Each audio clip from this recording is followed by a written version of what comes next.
Assalamualaikum warahmatullahi wabarakatuh. Innal hamdalillah nahmaduhu wa nasta'inuhu wa nastaghfiruh wa na'udzu billahi min shururi anfusina wa min sayyiati a'malina. May yahdihillahu fala mudilla lahu wa may yudlil fala hadiya lahu. Asyhadu an la ilaha illallah wahdahu la syarika lahu wa asyhadu anna Muhammadan abduhu wa rasuluhu sallallahu alaihi wasallam. Bapak Ibu dirahmati Allah, mengisi waktu yang singkat ini insya Allah kita akan membahas sedikit tentang tugas utama dari salah seorang wali nikah. Rasulullah SAW mengatakan, "Idza ja'akum man tardawna dinahu wa khuluquhu fazawwiju. Illa taf'alu takun fil ahli fitnah wa fasadun kabir." Pesan Rasulullah kepada salah seorang laki-laki, maksudnya ini Pak adalah wali nikah.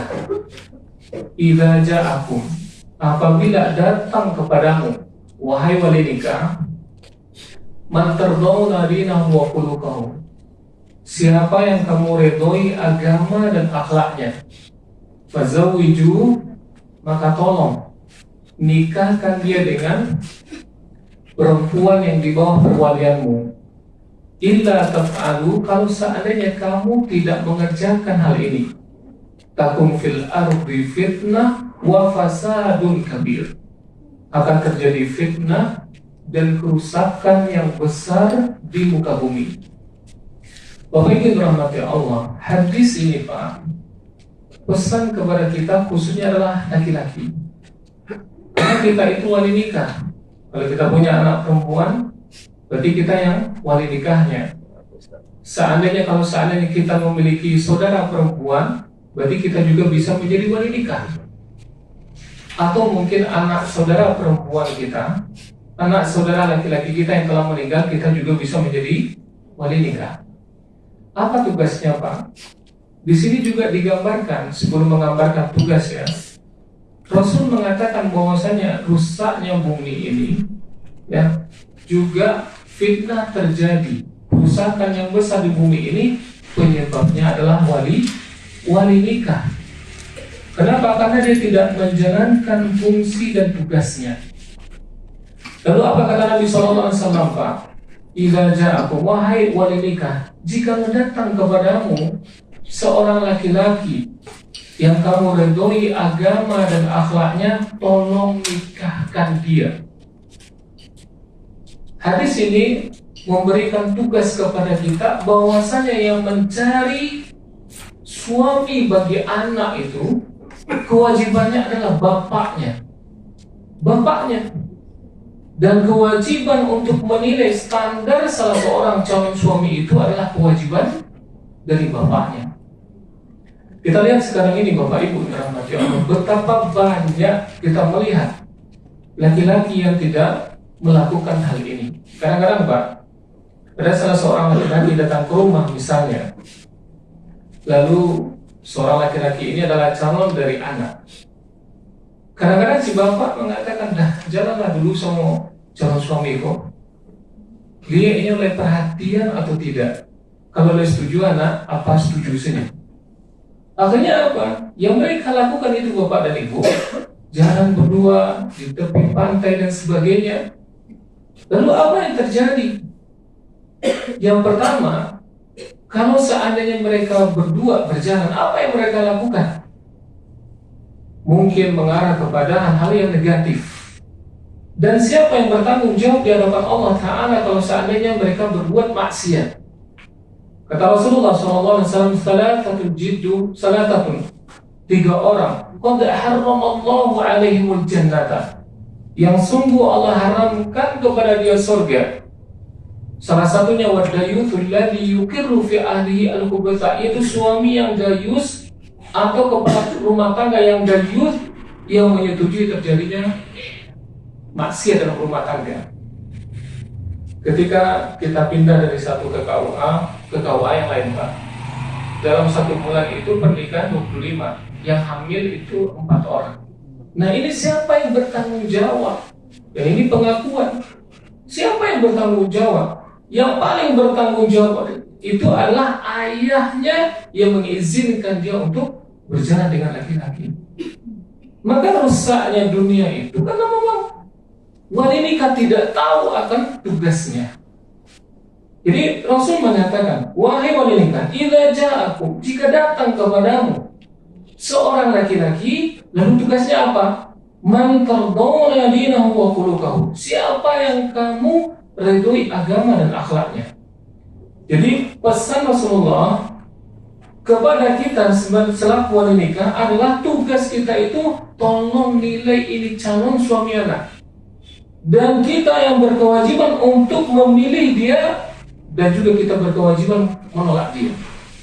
Ada dua kategori Pak yang disebutkan dalam hadis ini. Cukup dua ini saja nilai nggak apa-apa. Man tardawna dinahu wa khuluquhu, siapa yang kamu redoi? Pertama agamanya, yang kedua adalah akhlaknya.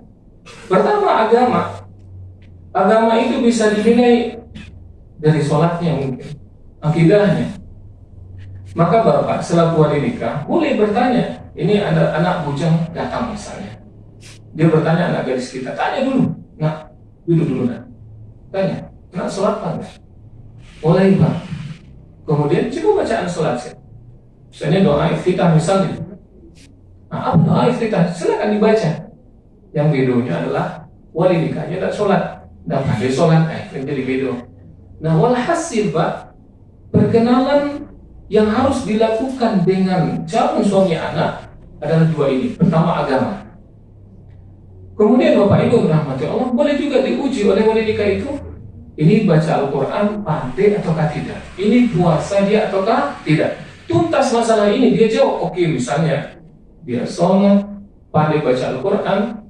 Nah, yang kedua itu adalah akhlak.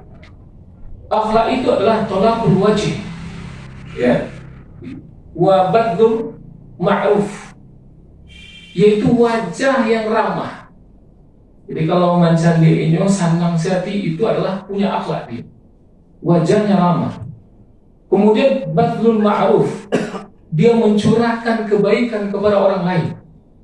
Kemudian dia menolak al-adha, dia menahan menyakiti orang lain. Bicara berbicara dia itu, ramahnya dia itu merupakan poin penilaian yang harus Bapak lakukan. Lalu pertanyaan, berapa lama kita menanya sholatnya ataukah tidak? Pandai dia sholat ataukah tidak? Pandai dia mengaji ataukah tidak? Tidak mungkin 5 hari, 6 hari loh Bapak Ibu. Cukup sebentar saja. Kita seandainya sudah setuju ini standar, man tardawna dinahu wa khuluquhu, siapa yang kita ridhoi agama dan akhlaknya, tugas selanjutnya nikahkan lagi. Fazawwiju, tolong nikahkan mereka. Karena memang standar syariat itu, laki-laki yang baik untuk anak kita yang perempuan adalah agama dan akhlaknya. Ustaz, boleh enggak ditanya pekerjaan? Boleh. Yang harus ditanya itu adalah halal ataukah tidak. Karena Rasulullah SAW menyatakan, man nabata lahmuhu min as-suti fannaru aula biha. Siapa yang dagingnya tumbuh dari harta yang haram, neraka lebih utama untuk dia. Maka tolong, kalau wali nikah ini mau tanya tentang apakah dia bekerja ataukah tidak, nilai halal atau haram pekerjaannya. Nah, kalau seandainya kita sepakat Pak, redho, man tardawna dinahu wa khuluquhu, siapa yang kita ridhoi agama dan akhlaknya, tugas selanjutnya tolong nikahkan anak ini lagi. Lalu pesan Rasulullah, illa taf'alu, seandainya kita tidak melakukan hal ini, boleh jadi bapaknya tidak menilai agama untuk anaknya, atau tidak memilihkan untuk anaknya sesuai standar agama tadi. Atau seorang wali nikah Pak membiarkan anak perempuannya berjalan dengan laki-laki asing dan menyerahkan kepada anak perempuannya, maka terjadilah yang terjadi kan. Pernah Pak, ya seperti yang kita sebutkan tadi, yang hamil itu 1/5 atau 1/6 dari yang menikah. Dan ini telah kita dapatkan. Illa taf'alu, kalau seandainya wali nikah tidak melakukan hal ini, konsekuensinya adalah takum fil ardi fitnah, akan terjadi fitnah, wa fasadun kabir, dan kerusakan yang besar di muka bumi. Maka dari itu Bapak-bapak, dan juga nasihat untuk saya sendiri. Kita adalah wali nikah. Tugas kita secara syar'i adalah selamatkan wanita yang di bawah perwalian kita. Demikian saja. Subhanaka Allahumma wa bihamdika asyhadu an la ilaha illa anta astaghfiruka wa atubu ilaik. Wassalamualaikum warahmatullahi wabarakatuh. Waalaikumsalam warahmatullahi wabarakatuh.